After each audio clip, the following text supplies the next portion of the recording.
Got a 2018 Chevy Colorado with a Duramax diesel in it. Today I'm going to be changing the transmission fluid. I got everything laid out here what I'm going to be using. I bought some Valvoline. Got to make sure you get the proper transmission fluid. Look it up in your manual or online. This is the proper Dextron 6, I believe that says. I bought this a while ago. It's been sitting in the barn for 6 months or so. And I got a filter here. It's a genuine GM part. So this should be identical to the filter that's in there. Some GMs have a screen, some have this kind of filter media, paper filter media inside there. That's what it looks like. It comes with a new seal. Here's a seal that would snap on. Actually, that would go inside the transmission. See, that metal ring kind of presses in there.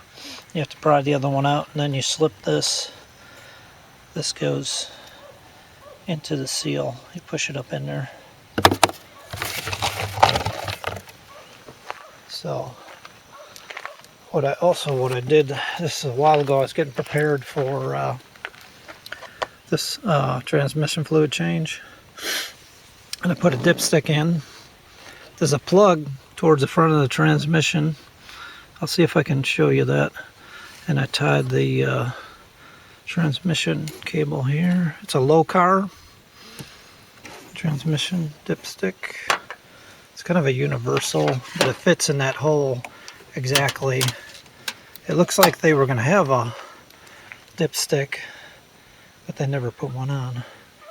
And what I did was, before I wanted to do this because before I change it, I want to see what the level's at. If you don't have a dipstick, there's a bolt you take out of the transmission, and then you get it really leveled up and get the truck leveled up perfectly. Nice level surface, which I'm not on level surface here. It's kind of slopes downhill this way. So then you would take that plug out and you would push trans fluid in through that hole till it starts to drip out, and you got to do it at a certain temperature. Which you can check the trans temp inside on the display, so you are at the proper fluid, because transmission fluid expands quite a bit when it gets hot.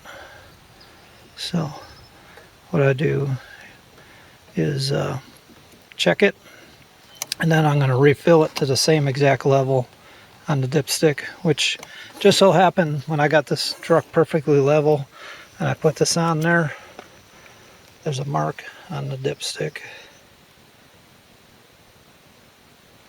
There's this side, or this side here. Which side it was on? This side here. So when it goes to the top of that grid, it's full. That worked out perfectly. So to get the transmission pan off, there's 10mm bolts all the way around the perimeter, and what I plan on doing is using this DeWalt to I got an adapter on here. Take all the screws out, take all the bolts out. What I'm going to do is I'm going to take out the one bolt that looks like a drain plug. That's the fill plug, actually. See if I can get under here. I'm gonna have to. Right, so I'm on the driver's side here, and you can see transmission cross member right here. And here's the pan. On the pan, there's a little sticker, and it's kind of the directions how to fill it. There's the fill plug. If you have the V6, you'd probably have to take your exhaust off, because I think on the V6 there's an exhaust pipe that goes across here. This is the diesel, so I just got that one exhaust. It's a 4-cylinder diesel. Okay, so here's where I mounted the dipstick tube onto the coolant recovery tank hose. Right here, I just zipped that on there. It does have a bracket. You can screw it to the firewall. Let's take a close-up look to that. See that silver wire there? The wire that's wrapped in silver foil right next to it. That's the dipstick tube. It goes into, you pull a plug out. So you pull up on the plug and a little plunger will come loose, and then you pull the plug out. And then you can stick that dipstick tube right in that same hole and then route it in a way where it's not going to get burned or rub onto anything. And then you got yourself a dipstick tube. You can check your transmission fluid. Alright, that's quite a bit of fluid came out of there. That's surprising. There's about probably about a quart came out. So it's definitely full.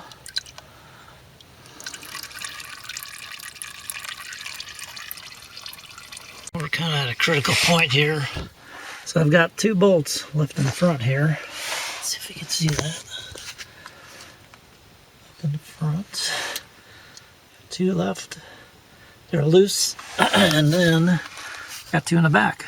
I'm going to start taking these out. Just going to ease them out. And then the pan is going to kind of tilt down as I loosen the front ones. Now that will hopefully go into this pan here. So, I took out that one in the back here and it's starting to drain. Got one here still.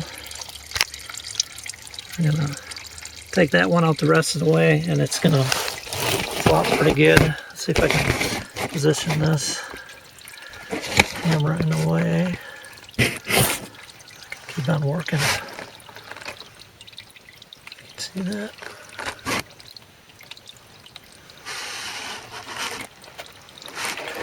You just have to move it around a little bit.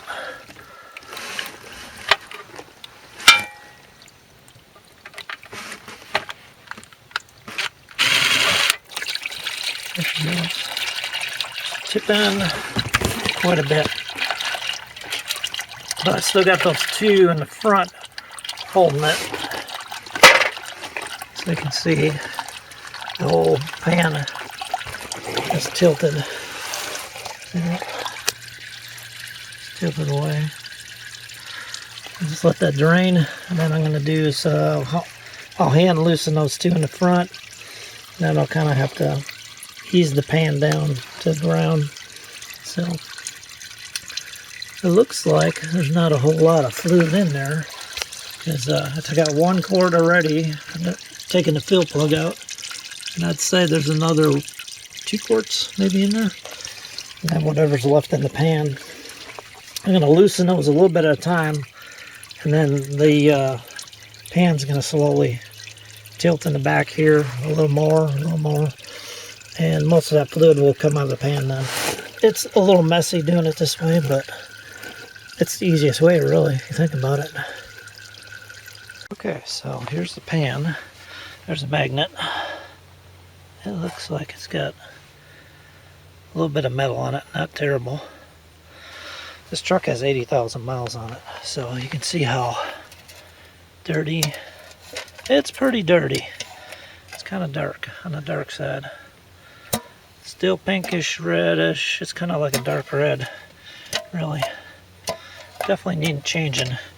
So next time I'll probably change it at like 40,000 miles, since you're only getting out about 4 or 5 quarts at a time. And it probably holds 10 or 11. Alright, all I'm going to do is take a rag and wipe that pan out. I'm not even going to take the gasket off of there. It's reusable. I'm just going to push it back up in there and tighten the pan up. Check the specs online. I'm not sure what you torque them bolts to, but I'm going to check it online and see what it is. It's probably around 10 or 20 foot-pounds, I'd say, because they're really skinny bolts. Okay, I got the filter changed and I got a light. It's starting to get dark. All I'm going to do is hold the pan up there and hand thread in a couple of these bolts into the holes, and that'll hold it. Then I come back and retighten all the bolts once I get them all threaded up in there. When you put your filter in, there's like a metal, there's a rubber ring with a metal collar. You have to pry that out of the transmission with a screwdriver or something, or a hook, kind of pull it out and change it, and then push your new filter up in there. You probably could get away with just putting a new filter in, as long as you don't do it too many times. Maybe the second time you can change that rubber, but I recommend go ahead and change it every time. So that's what I'm doing next here. Okay, so I'd recommend, if you're doing this, go ahead and tighten all the bolts. Start them with your fingers. Don't start them with an impact wrench or something. And then they tighten to 80 to 100 inch-pounds. I looked it up. So I believe that's be like 10 foot-pounds. So you can get your inch-pound wrench if you got one, or 10 foot-pounds, which it's hard to dial down a foot-pound wrench to that low and be accurate. Or if you feel lucky, you know, just go ahead and hand tighten them. And what I do is crisscross pattern. I would start over here, then tighten some on that side, then tighten some on this side, tighten some. Just go back and forth, front to back, side to side. Don't tighten them all on one side first. Just go back and forth, and you can tighten them in stages if you like to. You know, get them all to seat properly, and then come back and tighten each one a little bit, and then come back and tighten them again. But it's 80 to 100 inch-pounds. Alright, so with the Lokar dipstick, it comes with this little funnel that pull your dipstick out, and the little funnel fits right into that hole. It's got a metal piece on the end, so that will fit onto this sort of funnel here. So you can just push that tubing down onto this type of funnel here. See? And it's going to take a while, because look at the size of that hole. It's pretty small. But it's an easy way to get your fluid filled versus going from the bottom and pumping it in through that fill hole in the pan. Alright, here we go. See how fast this pours in. It's pretty thin fluid, so it should pour pretty fast. So actually it's pouring pretty fast. I can take a hand off here. Only problem is that plastic tubing's flexing a little bit, so the funnel's moving. Check this out. It's pouring pretty fast. So you really need two hands for this. One hand to hold the funnel. I'd say it shouldn't take me more than a minute or two. Got this filled up. Should be no problem. It's pouring right in there. That funnel actually works a lot better than I thought it would. Pours right through there.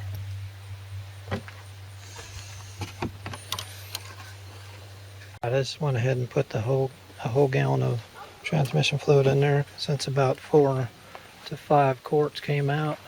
So I got the dipstick back in there. I'm going to crank it up. So when you start your truck, you're going to want to run it through the gears. Oh, that's still sitting on something. Just go ahead and start it up. Let it run for a second. Dismiss that. Turn the air conditioner off. And we're going to go to the balance display here. Alright, so I'm going to go ahead and reverse. It went into reverse, put neutral, drive. I can feel it go into drive, put it low, and I'm going to hit the minus, hit all the gears. I don't think it would make a difference. Yeah, the number's changing there. Basically all you can do is drive with these electronic transmissions. Just run it through each gear when you first start it. Make sure it's going into gear. Put it back in park. Go ahead and fill it from the bottom of the pan on a level surface, if that's the way you got to do it. If you already have a dipstick like I do, just fill it to the same mark on the dipstick as when right before you drained it, and you'll be all good.